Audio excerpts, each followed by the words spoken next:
Welcome to FXcast. This is our FXcast market analysis for Tuesday, June 14, 2011. In each of our videos, we try to come up with high probability trading setups. We look at the gold chart, come up with a low volatility watch list, and inside of our watch list, and we'll review the economic calendar to see what can affect our open and potential trades. And as always, please send your questions to analysis@fxcast.com or post to our forum. Let's pull up the charts. Okay, so let's go ahead and switch on over to our gold chart.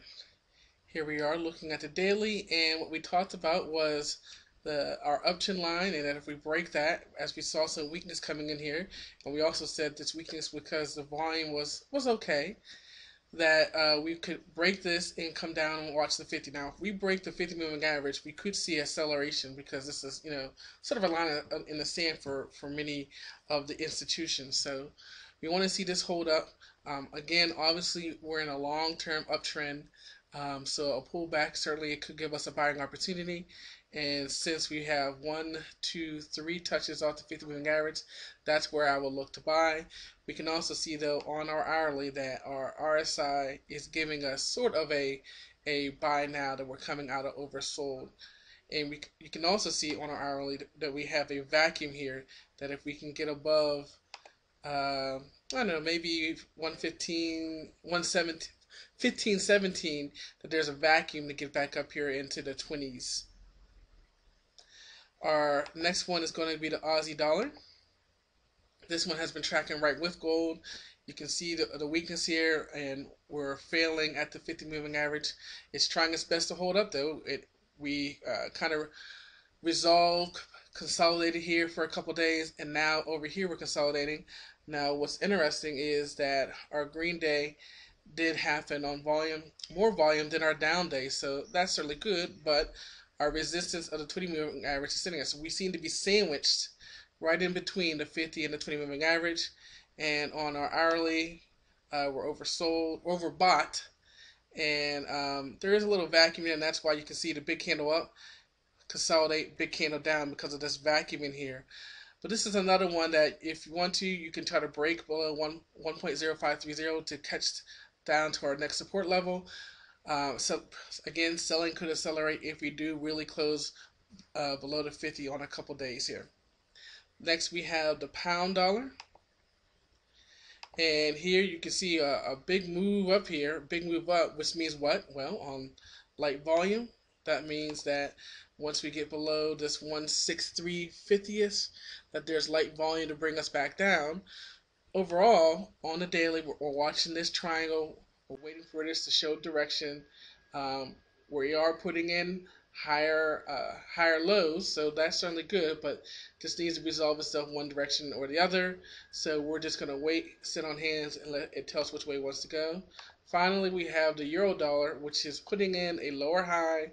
We've got sort of a descending wedge now going on here, sandwiched between the 20 and 50 moving average. That looks familiar, like gold, like the Aussie dollar. And so we want to see, is this going to come down here to 1.425, or are we going to go back up? RSI is showing overbought, so it looks like it wants to head lower, back down to the 50 moving average. Okay, so here is our euro yen trade. We can come down here and add this in here. We're looking at a wedge. You can also kind of see where we are with this falling 3 pattern, where we found resistance, looking at these wicks, and you could pull it down. We're at a point of decision.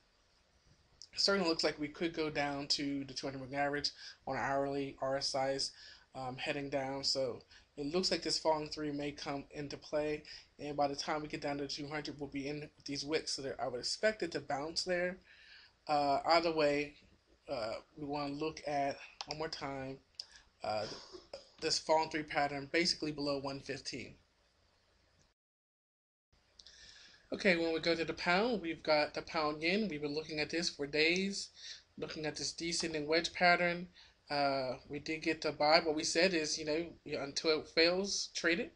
Buy on our support line, sell around the 200 moving average.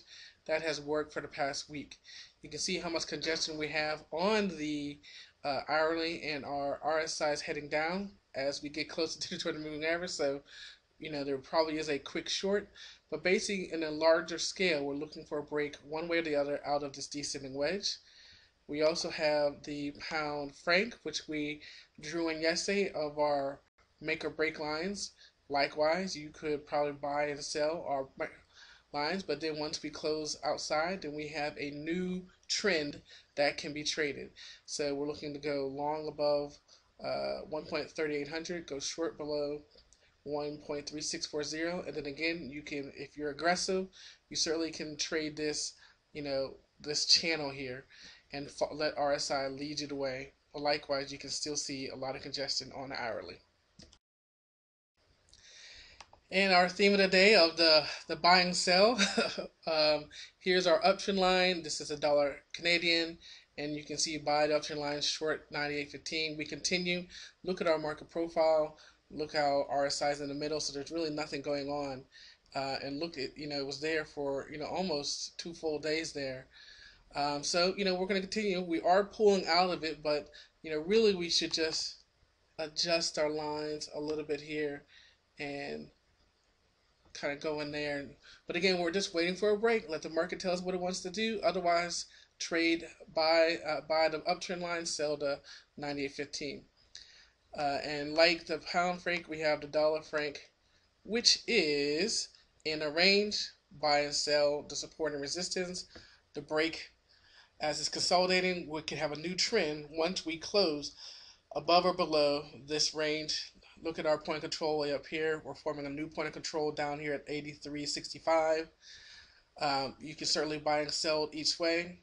But more importantly, you can see our divergence that we talked about yesterday as we broke outside of here. But RSI went up, but price went down. But either way, what we're looking for is for the new trend to form, and that's our preferred trade. Right now on our low volatility watch list, we don't have anything. There are some things that we'll probably set up in a couple hours, but right now we don't. Also, on our inside bar watch list, we have the dollar franc and the euro Aussie that we're going to be watching the high and lows of our prior session to see which way it's going to break out. Let's pull up the economic calendar. As you can see, we have a lot of reports coming up for the States tomorrow. We also have some CPI inflation data for the pound. But of all this information, retail sales, more inflation data for the States, I think the big thing that made the Red Book, what may be the most interesting is Bernanke speaking. He's supposed to be speaking specifically about the U.S. debt ceiling and some implications. So as with last week when he didn't say anything positive about the economy, the market kind of tanked. The market will react to what he has to say, so that could really affect the dollar. So at the look at how many hours you have left to that, and make sure you're aware of that for any dollar currency pair trades. We want to thank you guys for watching our video. As always, send your questions to analysis@FXcast.com. Any questions you have about setups, currency pairs, what you like, what you don't like, analysis@FXcast.com. Thanks, guys, and I'll see you next time.